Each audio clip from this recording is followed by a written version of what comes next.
Well, hello. This is a message for the folks in the COMM 101 online speech class. And we're going to be critiquing speeches, your first speech, the self-introduction speech, and some evaluations on that. There'll probably be multiple parts of this video, so you're going to be essential that you look at all parts of this because there are going to be little tidbits in everything I say to you. Let's get started with some overall comments. Number one, you must read the directions on what is required vis-a-vis the speech, vis-a-vis the class, paperwork, outlines, speech notes, anything like that. That same thing applies, by the way, to the discussion boards. This past week, one of the directions was you needed to reply to someone else's posting, and some of you either didn't read that or just outright ignored it. That will hold down on your score on the discussion board. Please follow directions.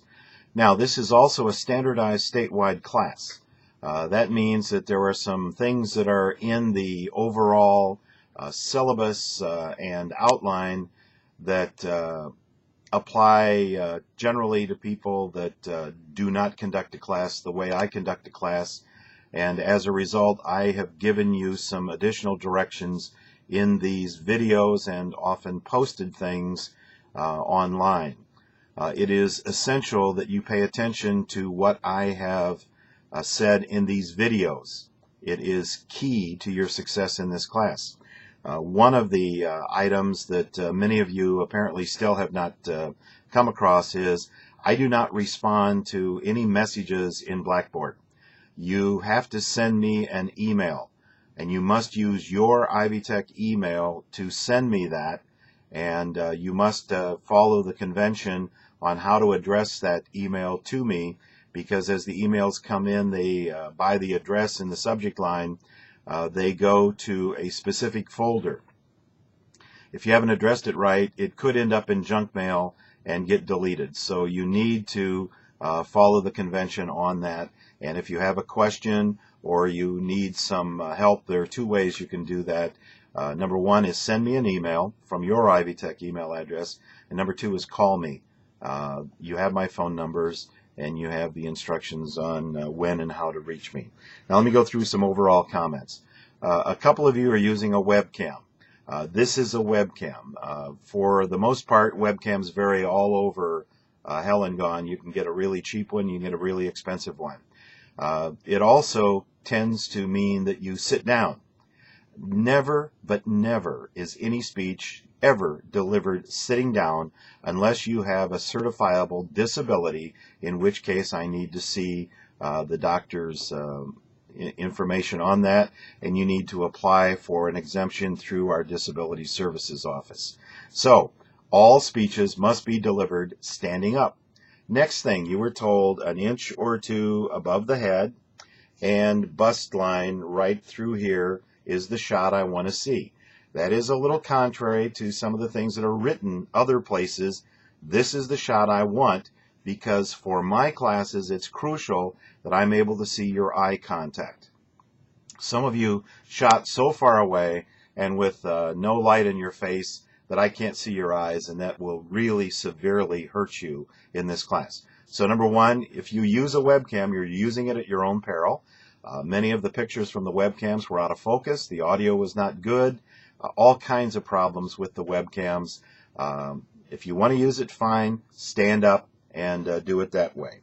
Also, your audience has to be in front of the webcam for at least a count of 1001, 1002, 1003, 1004, 1005, looking right at me in the webcam, full face, so I can see and identify them and their age. One other quick thing, you were instructed to send a copy of your photo ID, not hold it up while you're talking. Does not cut it. I can't read it.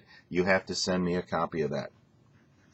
Never, but never turn your camera off once you start your speech. So don't show me two people for your audience, and then as you move, the camera turns off, then two more people, and then as it moves, the camera turns off. I have no way of knowing whether that audience is even there when you do the speech if the camera turned off.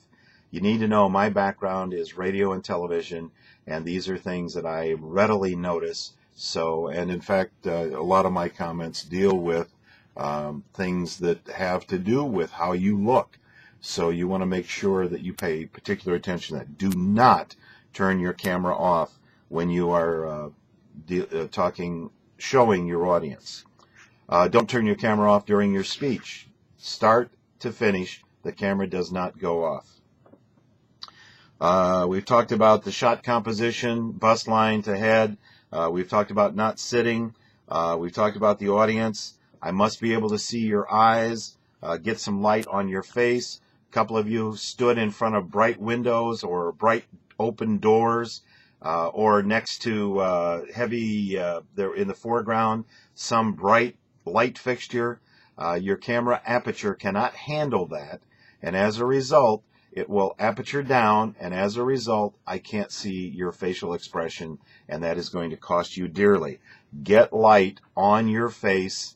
Do not stand in front of any window or anything with a really bright background. Do not have any light, shiny things in the foreground or behind you. We've talked about this, okay? When you finish your speech, now, and what you want to do is something like this. And however you end your speech, 4,000 pounds. I have waited a few counts like that. Now, a lot of you do this, 4,000 pounds, and you're gone. Or 4,000 pounds, and you're getting up to go and turn off the camera. Hey, no, no, no. Part of your speech is how you end it. I've got to see the complete ending, okay? Don't leave immediately upon the last word of your speech. Crucial. Use a tripod. Some of the video on your speeches is going around madly like this. I can't even see you most of the time because the camera. And whoever's on the camera is making noise with their hands on the camera. Usually the microphone is on the camera. I can't hear you. I can't see you. You're out of focus. Then they're getting artsy-craftsy. They're zooming in and zooming out and turning left and turning right and up and down. Some of you start with a shot from left field, and by the time you're done, I'm seeing a shot like this. Don't do that. Secondly, thirdly, fourthly, whatever we're on, I must see every member of the audience. Do not make me assume that the fourth person is operating the camera. There are too many ways things can happen there.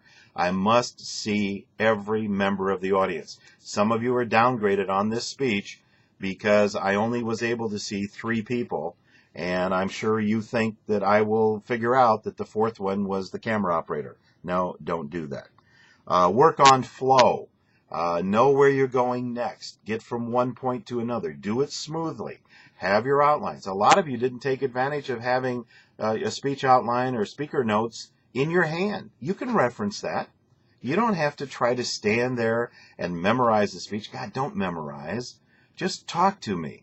All right, and use notes or any kind of crutch you can use that'll help you with that. Watch room noise. Geez, I heard babies crying, talking. I heard televisions in the other room. I heard kids come in and ask questions while the speaker was speaking. You must control the environment.